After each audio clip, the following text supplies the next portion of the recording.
Paige stood up at her own graduation dinner, glass of sparkling cider in hand, and told the entire table, 12 of us gathered at the restaurant her father had chosen specifically to celebrate her finishing her junior year with honors, that she was tired of pretending everything was fine, that she'd known for years I'd married her father for his money, and that she thought it was finally time somebody said it out loud. "You should just leave, Wendy," she said, her voice carrying easily across a table that had gone completely silent. "Nobody here actually wants you at this dinner. You know that, right?" I looked at my husband, Caleb, waiting for him to say something, anything, and I watched him hesitate, his jaw tight, his eyes moving between his daughter and me with an expression I recognized as something worse than anger. It was indecision. He didn't defend me. He didn't correct her. He simply sat there, silent, long enough that the silence itself became its own answer, and I understood, in that single unbearable pause, exactly where I stood in that room. I didn't argue with her. I didn't cry, though something in my chest had gone tight enough that I wasn't entirely certain I could trust my own voice if I tried. I set my napkin down on the table, gathered my purse, and left the restaurant without another word, walking out into a parking lot lit by sodium lamps that made everything look faintly orange and unreal, and I sat in my car for a long time before I could make myself turn the key, because the woman my stepdaughter had just described to a room full of people, the gold digger who'd married her father for his money, was not simply an unfair accusation. It was, financially speaking, almost the exact opposite of the truth. My name is Wendy Prescott. I kept my own name when Caleb and I married 6 years ago, a decision that had never once caused any friction in our marriage and would come to matter a great deal more than either of us expected. I'm 44 years old, and for the last 18 years I've worked as a self-employed accountant, managing the books for a rotating roster of small businesses around town, the kind of work that requires an almost obsessive attention to where every single dollar actually goes, because a small business owner trusting me with their finances deserves nothing less than complete, verifiable accuracy. I built a career on the belief that money tells the truth even when people don't, that a ledger, kept honestly, reveals exactly what happened regardless of what story anyone wants to tell about it afterward. I never once imagined I would need that exact discipline to defend myself against my own stepdaughter, in the middle of her own graduation dinner, in front of half our family. I want to explain how I ended up sitting in that parking lot, accused of exactly the opposite of what I'd actually spent 3 years quietly doing, because none of what came after makes sense without understanding the history that came before it.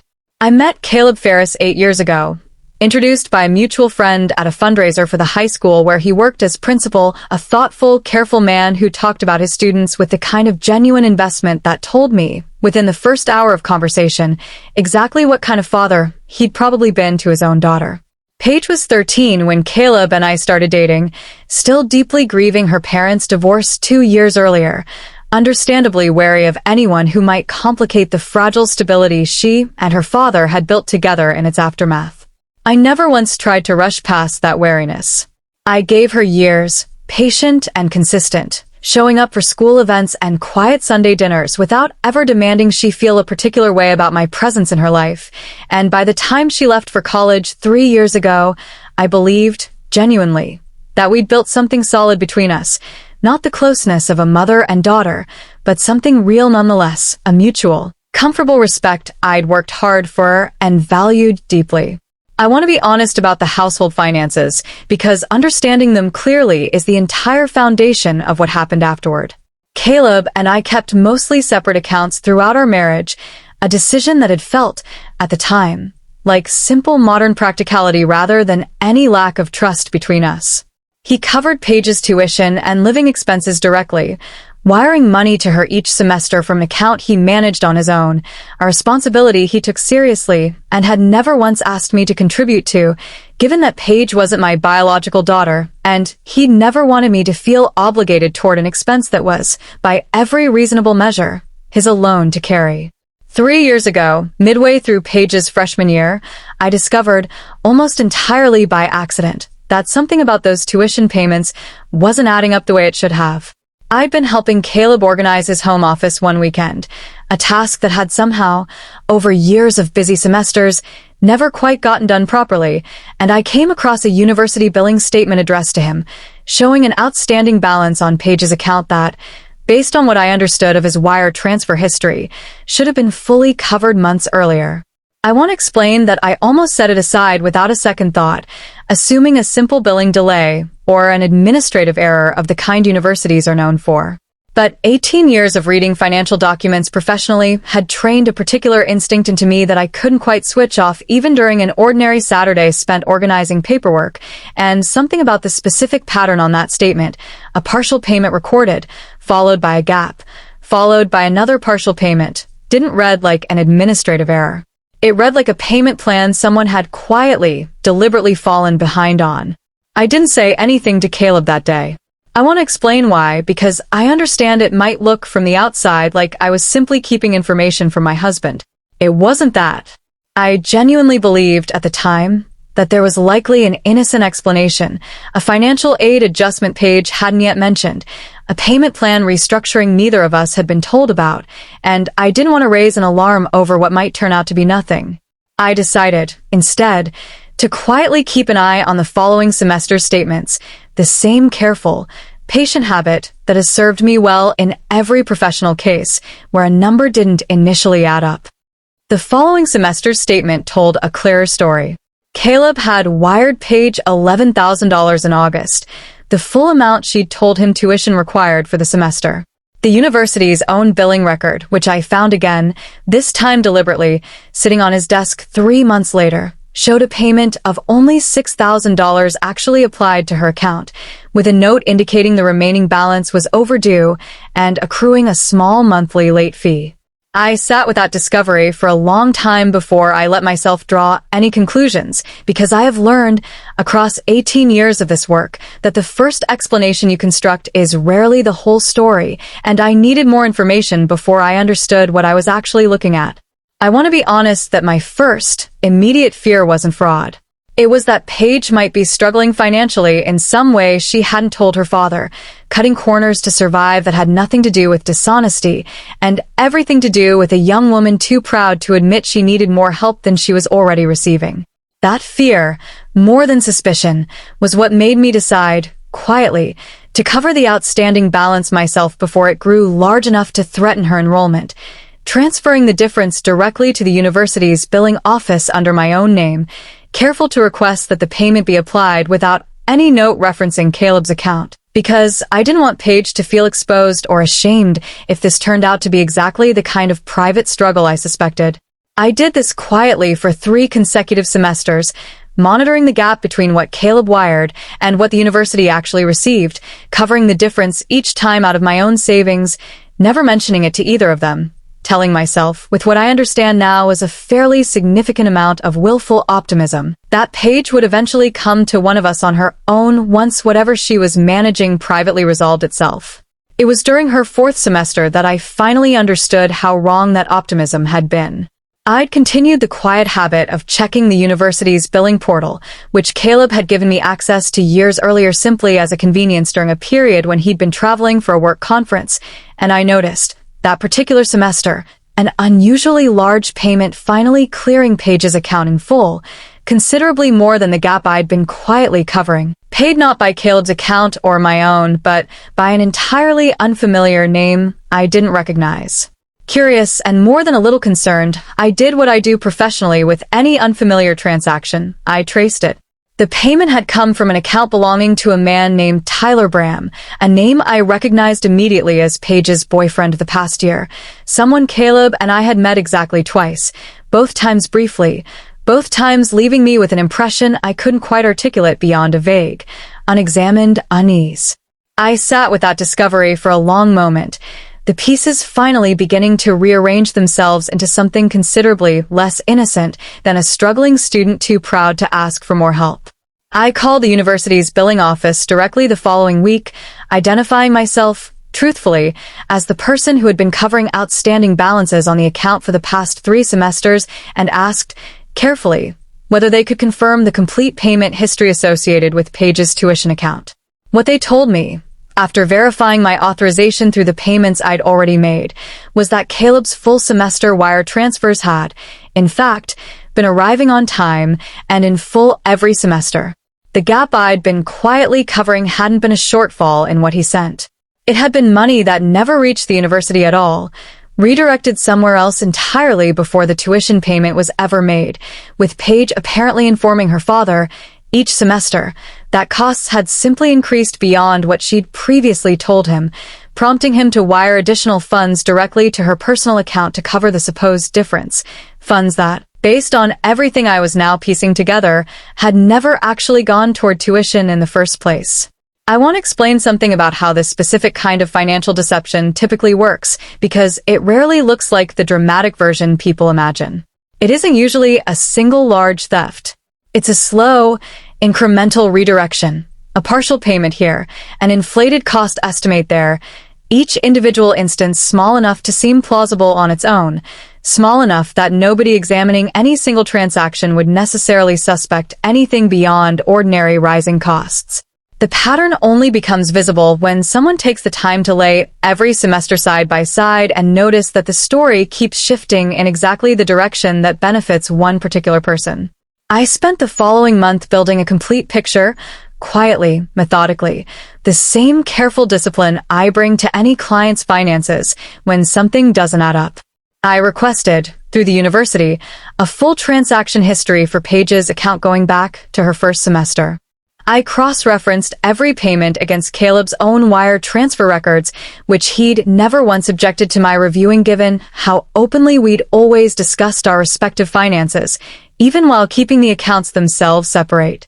And I traced, as carefully as I could without overstepping into anything that would require a subpoena I had no legal standing to request, the pattern of Tyler Bram's own financial situation.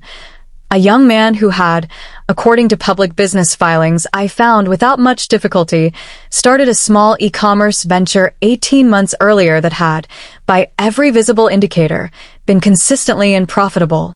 The picture that emerged once I finished laying every piece beside every other piece was this. Over 4 semesters, Caleb had sent Paige a total of nearly $62,000 for tuition and living expenses, based on cost figures Paige had provided him that grew steadily each semester in ways that, cross-referenced against the university's actual published tuition rates, didn't match any legitimate increase the school had implemented.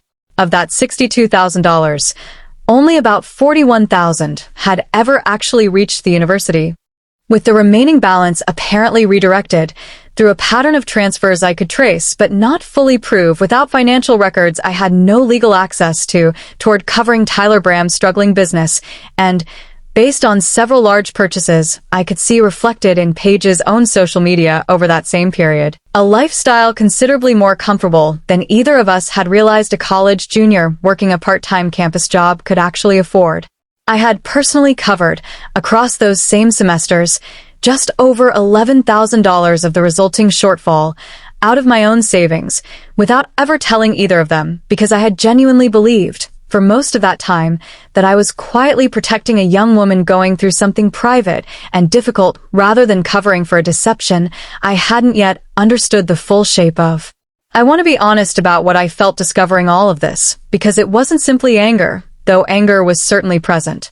It was something closer to a strange, disorienting grief, the particular grief of realizing that years of careful, patient effort toward building trust with someone had apparently never been reciprocated with anything close to the same honesty, that the quiet kindness I'd extended, believing it protected her, had in fact simply subsidized a scheme I had no idea I was funding. I didn't confront Paige immediately. I want to explain why, because I understand it might look from the outside like simple caution. It wasn't only caution. I needed to understand, fully and completely, exactly what had happened before I said a single word, both because I owed myself that certainty after everything I'd already invested in this situation, and because I understood, professionally, that presenting an incomplete case to anyone, even within my own family, risked being dismissed or explained away before the full pattern had a chance to actually land. I finished building the complete financial timeline about 6 weeks before that graduation dinner. A folder I kept in a locked drawer in my home office, printed statements, university billing records, the wire transfer comparison spreadsheet I'd built the same way I build any client's financial reconciliation, methodical, dated, cross-referenced twice over before I trusted a single figure enough to write it down permanently. I still hadn't decided exactly how or when to bring this to Caleb when Paige stood up at her own graduation dinner and called me a gold digger in front of 12 members of our family. I understand now, looking back, that her timing wasn't entirely coincidental. I'd mentioned, offhand, at a dinner 2 weeks earlier, that I'd been reviewing some old paperwork in Caleb's office, a comment I made without any particular weight behind it at the time, simply making conversation about a Saturday spent tidying. I didn't realize, until much later, that Paige had been present for that comment, and that something about it had apparently alarmed her enough to accelerate whatever plan she'd already been quietly considering, discrediting me preemptively, I understand now, before I ever had the chance to bring forward exactly what I'd actually found. I drove home that night from the restaurant parking lot in a strange, focused silence, and when Caleb finally arrived home nearly an hour after I did, having stayed to smooth things over with the rest of the family, he found me sitting at our kitchen table with the folder open in front of me, every document laid out in the same careful order I use for any client presentation. "Wendy," he started, his voice carrying the particular exhausted weariness of a man who has spent the last hour trying to manage a situation he doesn't yet fully understand, "I need to apologize for tonight." I should have said something immediately. I don't know why I froze. "We can talk about tonight," I said. "But first, I need you to look at something with me because I think it changes the conversation we actually need to have." I want to explain something about how that conversation unfolded because I understand the version of this story people expect involves an immediate, dramatic confrontation. This one didn't, not at first. Caleb read through the folder slowly, methodically, asking careful questions at each stage, the same patient, deliberate manner I imagine had made him a genuinely good principal for the students who'd needed steady, careful attention over the years. I watched his face shift, gradually, from confusion towards something far heavier, the particular collapse of a father realizing his daughter had been deceiving him consistently for years while he believed, completely, that he understood exactly what his money was supporting. "You've been covering this," he said finally, looking up from the spreadsheet showing 3 years of quiet, unmentioned payments. "For 3 years. You never told me." "I didn't want to embarrass her if it turned out to be something private and difficult," I said. I genuinely believed for most of that time that's what this was. I only started tracing the actual pattern once the numbers stopped making sense, as anything except deliberate. He sat with that for a long moment, and when he finally spoke again, his voice had gone quiet in a way I'd rarely heard from him. "She called you a gold digger tonight," he said, "in front of everyone, while you were the one actually keeping her enrolled."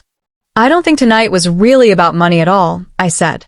"I think tonight was about making sure nobody looked too closely at where the money was actually going before I had the chance to show anyone exactly what I'd found." We didn't call Paige that night. Caleb wanted to, immediately, angry in a way I understood completely, but didn't think would serve either of us well in the moment. I suggested, instead, that we wait until morning, until he'd had time to sit with everything without the particular volatility of that evening still fresh, the same advice I'd give any client who wanted to confront a financial discrepancy while still too emotionally activated to handle the conversation with the precision it actually required. Caleb called Paige the following afternoon and asked her, without preamble or accusation, to come to the house that evening to talk, alone, without Tyler. She arrived defensive, I think, already braced for a continuation of the previous night's conflict, and I watched her face shift when she saw the folder waiting on the kitchen table, the particular flicker of recognition I'd learned, across 18 years of reviewing financial records professionally, to associate specifically with someone realizing they'd been caught rather than simply confused. "What is this?" she asked, though her voice carried none of the confident edge from the previous evening. "This is 3 years of tuition payment records," Caleb said, his voice steady in a way that told me he'd spent the entire day preparing himself for this exact conversation. Records showing that the money I wired you every semester never fully reached the university, and that Wendy has been quietly covering the gap out of her own savings the entire time you were telling everyone she married me for money.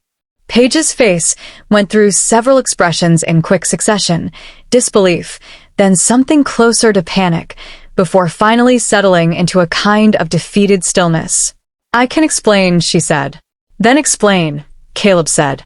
"Where did the money actually go, Paige?" She was quiet for a long moment, and when she finally spoke, the story came out haltingly, in pieces, the particular halting confession of someone who has spent a long time constructing a version of events convincing enough to tell herself, let alone anyone else.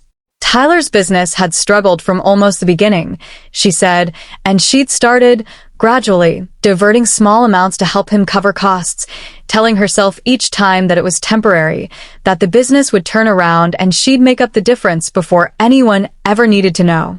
When the amounts grew too large to quietly absorb without falling behind on tuition, she'd started telling her father that costs had increased, using the additional money he sent to cover both the actual shortfall and, increasingly, expenses that had nothing to do with school at all. "I never meant for it to become what it became," she said, her voice cracking. "Every semester I told myself it was the last time, that I'd figure out how to fix it before anyone noticed. And then when I realized Wendy might have found something, I panicked. I thought if I could make everyone doubt her first, it would buy me time to figure out how to actually fix this before it came out." "So you decided to publicly humiliate the person who is quietly keeping you enrolled," Caleb said, his voice carrying a flatness I understood as the particular exhaustion that comes after anger has already burned through the worst of itself. "While she was the one protecting you from a version of this you're only now admitting to." Paige didn't have an answer for that. She sat across from us for a long time, crying quietly, and I want to be honest that watching her cry didn't bring me any particular satisfaction, only a tired, complicated sadness for the version of this relationship we might have had if she'd simply told either of us the truth at any point over the past 3 years instead of building an increasingly elaborate story to manage around it. I want to be honest about something else, too, something I decided that night and never once softened in the months that followed. I was not going to hand either of them my forgiveness the way I'd once handed Paige the benefit of the doubt, quietly, freely, before she'd done a single thing to earn it. I had done that already.